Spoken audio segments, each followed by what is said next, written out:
A paz de Jesus esteja com todos. O Livro dos Médiuns, por Allan Kardec, segunda parte, capítulo 23, da obsessão, item 237. No número das dificuldades que a prática do Espiritismo apresenta, é necessário colocar a da obsessão em primeira linha. Trata-se do domínio que alguns espíritos podem adquirir sobre certas pessoas. São sempre os espíritos inferiores que procuram dominar, pois os bons não exercem nenhum constrangimento. Os bons aconselham, combatem a influência dos maus e, se não os escutam, preferem retirar-se. Os maus, pelo contrário, agarram-se aos que conseguem prender. Se chegam a dominar alguém, identificam-se com o espírito da vítima e a conduzem como se faz com uma criança. A obsessão apresenta características diversas que precisamos distinguir com precisão, resultantes do grau do constrangimento e da natureza dos efeitos que este produz. A palavra obsessão é, portanto, um termo genérico pelo qual se designa o conjunto desses fenômenos, cujas principais variedades são a obsessão simples, a fascinação e a subjugação. Vamos agora para o livro Nos Bastidores da Obsessão, psicografado por Divaldo Pereira Franco, ditado pelo espírito Manuel Filomeno de Miranda.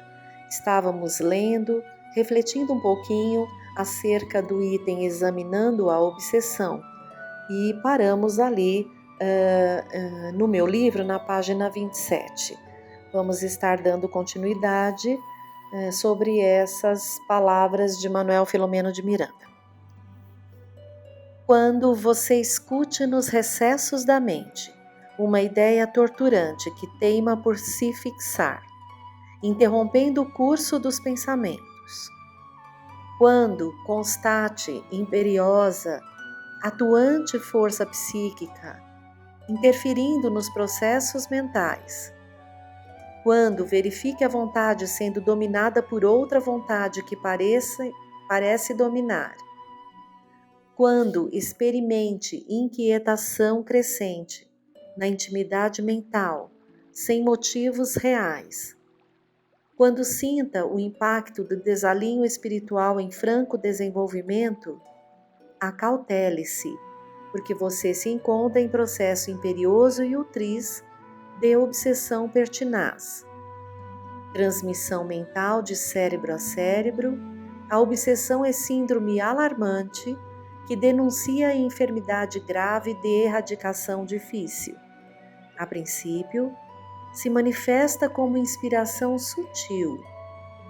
Depois, intempestivamente, para com o tempo fazer-se interferência da mente obsessora na mente encarnada, com vigor que alcança o clímax na possessão lamentável. Ideia negativa que se fixa, campo mental que se enfraquece, dando ensejo a ideias negativas que virão. Da mesma forma que as enfermidades orgânicas se manifestam onde há carência, o campo obsessivo se desloca da mente para o departamento somático, onde as imperfeições morais do pretérito deixaram marcas profundas no perispírito. Tabagismo. O fumo, pelos danos que ocasiona ao organismo, é por isso mesmo perigo para o corpo e para a mente. Hábito vicioso facilita a interferência de mentes desencarnadas também viciadas, que se ligam em intercâmbio obsessivo simples a caminho de dolorosas desarmonias. Alcoolofilia. Embora necessário para o organismo, sujeito a climas frios, o álcool em dosagens mínimas acelera a digestão, facilitando a diurese. Vamos ver uma nota aqui do autor espiritual. Alguns médicos falam sobre a desnecessidade do uso de alcoólicos, mesmo nos climas frios. No entanto, pelas consequências sociomorais que acarreta, quando se perverte em viciação criminosa, simples em começo e depois aberrante, é veículo de obsessores cruéis, ensejando a alcoólicos desencarnados vampirismo impiedoso, com consequentes lesões do aparelho fisiopsíquico. Sexualidade. Sendo porta de santificação para a vida, altar de preservação da espécie, é também veículo de alucinantes manifestações de mentes atormentadas em estado de angústia pertinaz. Através dele, sintonizam consciências desencarnadas em indescritível aflição, mergulhando em hospedagem violenta nas mentes encarnadas para se demorarem em absorções destruidoras do plasma nervoso, gerando obsessões degradantes. Estupefacientes. À frente da ação deprimente de certas drogas que atuam nos centros nervosos, desbordam-se os registros da subconsciência e impressões do pretérito ressurgem, misturadas às frustrações do presente, já em depósito, realizando conúbio desequilibrante através do qual desencarnados em desespero emocional se locupletam, ligando-se aos atormentados da terra, conjugando-se à sua a loucura deles em possessão selvagem. Alienação mental. Sendo todo alienado, conforme o próprio verbete denuncia, um ausente, a alienação mental começa muitas vezes quando o espírito retoma o corpo pela reencarnação em forma de limitação punitiva ou de corrigenda, ligado a credores d'antanho, em marcha inexorável para o aniquilamento da razão, quando não se afirma nas linhas do equilíbrio moral. Glutoneria, maledicência, ira, ciúme, inveja, soberba, avareza, medo, egoísmo, são estradas de acesso para mentes desatreladas do carro somático em tormentosa e vigilante busca na erraticidade, sedentas de comensais, com os quais, em conexão segura, continuam o enganoso banquete do prazer fugido. Por esta razão, a doutrina espírita, em convocando o homem ao amor e ao estudo, prescreve como norma de conduta o evangelho vivo e atuante, nobre tratado de higiene mental, através de cujas lições aure o espírito vitalidade e renovação, firmeza e dignidade, ensinando a oração que enseja comunhão com Deus, prescrevendo jejum ao crime e continência em relação ao erro, num vade-mecum salvador para uma existência sadia na terra, com as vistas voltadas para uma vida espiritual perfeita. O problema da obsessão, sob qualquer aspecto considerado, é também problema do próprio obsediado.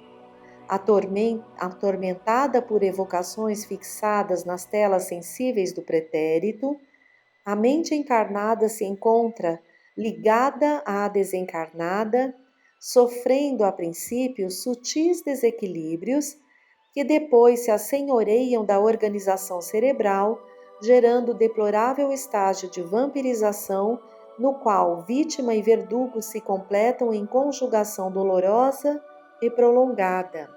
A etiologia das obsessões é complexa e profunda, pois que se origina nos processos morais lamentáveis, em que ambos os comparsas da aflição dementante se deixaram consumir pelas vibrações degenerescentes da criminalidade que passou, invariavelmente, ignorada da coletividade onde viveram, como protagonistas do drama ou da tragicomédia em que se consumiram. Encontrando-se, porém, sob o impositivo da lei inexorável da divina justiça, que estabelece esteja o verdugo jugulado à vítima, pouco importando o tempo e a indumentária que os distancia ou caracteriza, tem início o comércio mental, às vezes aos primeiros dias da concepção fetal, para crescer em comunhão acérrima no dia a dia da caminhada carnal, quando não precede à própria concepção. Simples, de fascinação e de subjugação, consoante a classificação do codificador do Espiritismo, é sempre de difícil extirpação, porquanto o obsidiado em si mesmo é um enfermo do espírito. Vivendo a inquietação íntima que lenta e seguramente o desarvora, procede de início na vida, em comum, como se encontrasse equilibrado, para nos instantes de soledade deixar-se arrastar a estados anômalos sob as fortes tenazes do perseguidor desencarnado. Ouvindo a mensagem em caráter telepático, transmitida pela mente livre, começa por aceder ao apelo que lhe chega, transformando-se por fim em diálogos nos quais se deixa vencer pela pertinácia do tenaz vingador. Justapondo-se sutilmente cérebro a cérebro, mente a mente, vontade dominante sobre vontade que se deixa dominar, órgão a órgão, através do perispírito, pelo qual se identifica com o encarnado, a cada sessão feita pelo hospedeiro, mais coercitiva se faz a presença do hóspede, que se transforma em parasita insidioso, estabelecendo depois, e muitas vezes em definitivo, enquanto na luta carnal, a simbiose esdrúxula, em que o poder da fixação da vontade dominadora consegue extinguir a lucidez do dominado que se deixa apagar. Em toda obsessão, mesmo nos casos mais simples, o encarnado conduz em si mesmo os fatores predisponentes e preponderantes, os débitos morais a resgatar, que facultam a alienação. Descuidado quase sempre dos valores morais e espirituais, defesas respeitáveis que constroem na alma um baluarte de difícil transposição, o candidato ao processo obsessivo é irritável, quando não nostálgico, ensejando pelo caráter impressionável o intercâmbio que também pode começar nos instantes de parcial desprendimento pelo sono, quando então, encontrando o desafeto ou a sua vítima d'antanho, sente o espicaçar do remorso ou o remorder da cólera, abrindo as comportas do pensamento aos comunicados que logo advirão, sem que se possa prever quando terminará a obsessão, que pode alongar-se até mesmo depois da morte. Estabelecido o contato mental em que o encarnado registra a interferência do pensamento invasor, soa o sinal alarmante da obsessão em pleno desenvolvimento.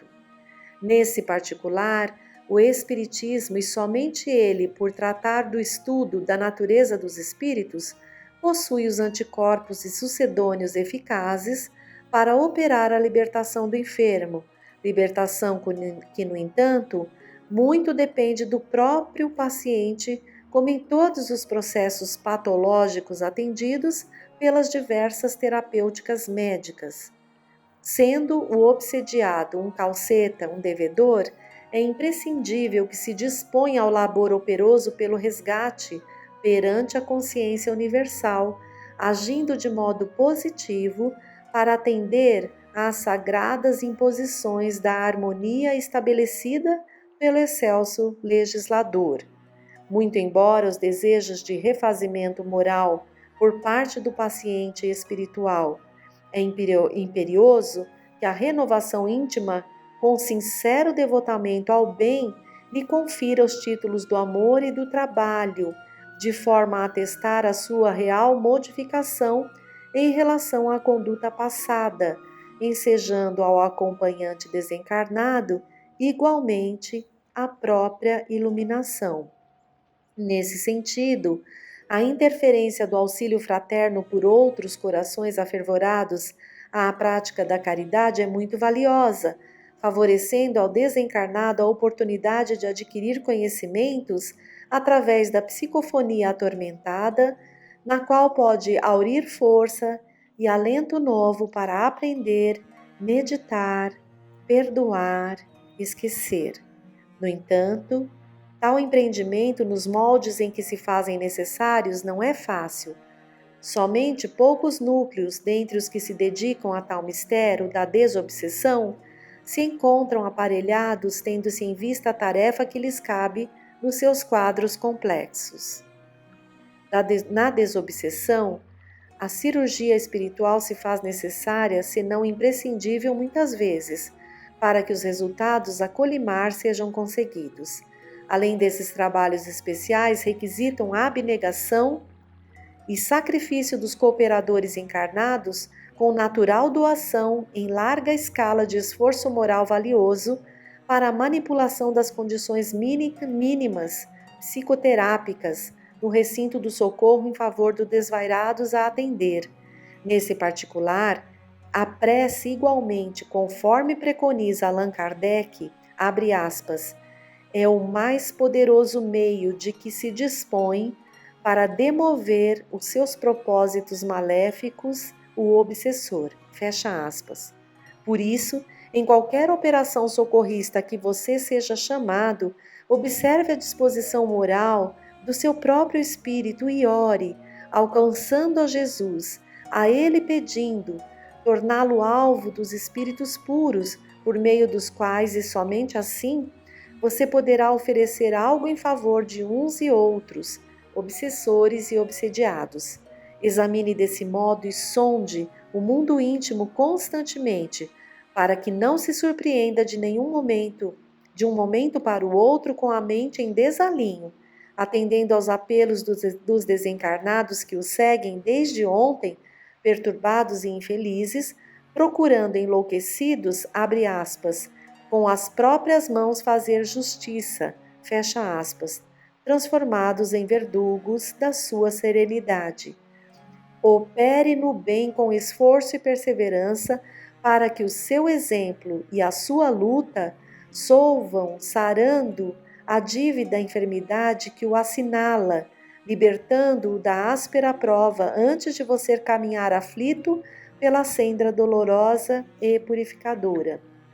Em qualquer circunstância, ao exercício nobre da mediunidade com Jesus, tanto quanto ao sublime labor desenvolvido pelas sessões sérias de desobsessão, compete o indeclinável mistério de socorro aos padecentes da obsessão, no sentido de modificarem as expressões de dor e de angústia que vigem na terra sofrida dos nossos dias. Finalizamos esse pequenino trecho aqui e vamos considerar que Manuel Filomeno de Miranda nos exorta a prestar atenção, a vigiar os nossos pensamentos. Essa frase, orar e vigiar, é a frase para nos auxiliar a estar despertos, lúcidos, para que não sejamos ali vítimas desses irmãozinhos que podem se tornar nossos obsessores. Todos nós que estamos ali lutando para a nossa reforma íntima, temos dificuldades morais, por isso, todos nós precisamos estar com o coração afinado com o de Jesus. Através do Espiritismo, sabemos que a caridade cobre a multidão dos nossos erros. Por isso, precisamos nos engajar a trabalhos em favor do próximo.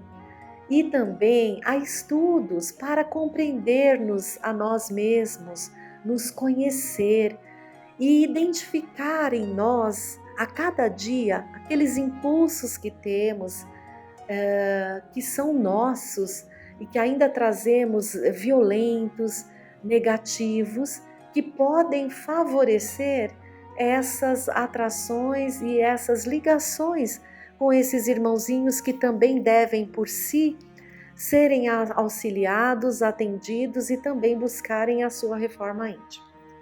Por hoje, terminamos aqui o nosso estudo, nossas reflexões. Fiquem sempre no amor de Deus.